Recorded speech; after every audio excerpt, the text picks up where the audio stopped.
বাংলাদেশ ইসলামী front কর্তৃক আয়োজিত আজকের এই মহাসমাবেশের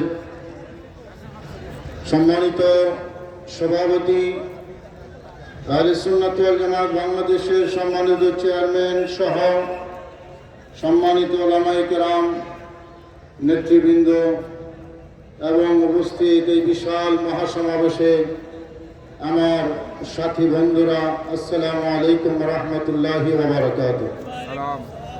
আমরা পৃথিবীর ইতিহাসে ক্ষমতার পালাবদল দেখেছি,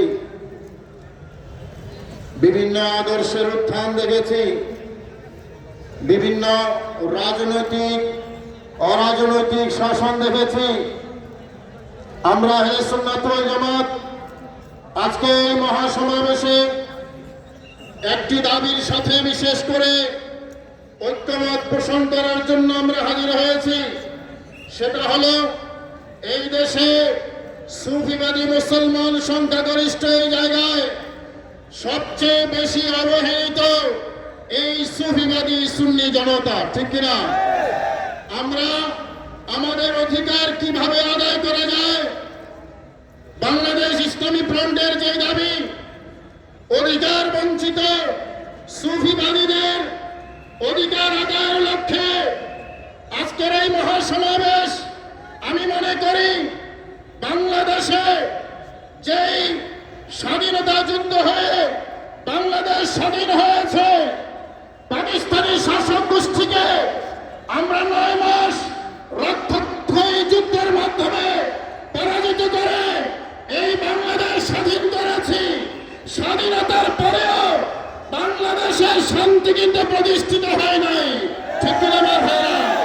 কারণ এই দেশে যারা স্বাধীনতার বিরোধিতা করেছে, সার্বভৌমত্বের বিরোধিতা করেছে, কখনো তারা রাষ্ট্রীয় ক্ষমতা অধিষ্ঠিত হয়েছে, কখনো তাদের গাড়িতে ন্যাক্কারজনক ভাবে বাংলাদেশের স্বাধীনতার পতাকা উঠেছে। যেই দেশে স্বাধীনতা বিরোধীরা বাংলাদেশের রাষ্ট্রীয় ক্ষমতায় থাকে, সেই দেশে কখনো শান্তি প্রতিষ্ঠিত হতে পারে না।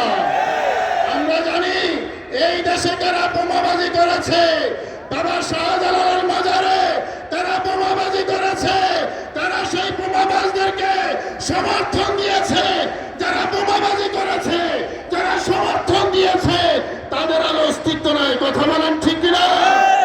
এটাই কথার প্রমাণ যে বাংলাদেশ সুফি সাধকদের দেশ।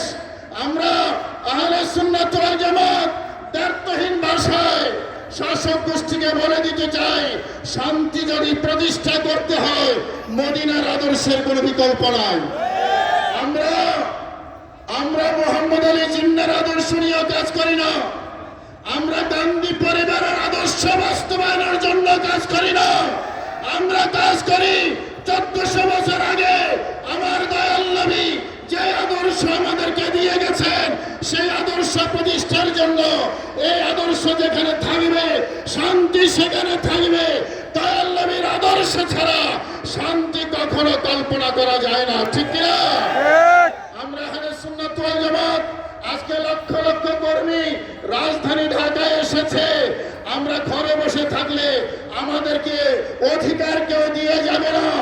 আমরা সংগ্রাম শিখেছি, আমরা শহীদ হালিমকে হারিয়েছি কিন্তু দমে যাই নাই, শহীদ লিয়াকতকে হারিয়েছি কিন্তু দমে যাই নাই, আল্লামা নুরুল ইসলাম ফারুকীকে হারিয়েছি, আমরা দমে যাই নাই। ইনশাআল্লাহ আগামী দিনে রাজপথে আহলে সুন্নাত ওয়াল জামাতের কর্মীরা থাকবে এই দেশে শান্তি প্রতিষ্ঠার জন্য, আহলে সুন্নাত ওয়াল জামাতের আদর্শ প্রতিষ্ঠার জন্য, ঠিক কিনা ভাইরা?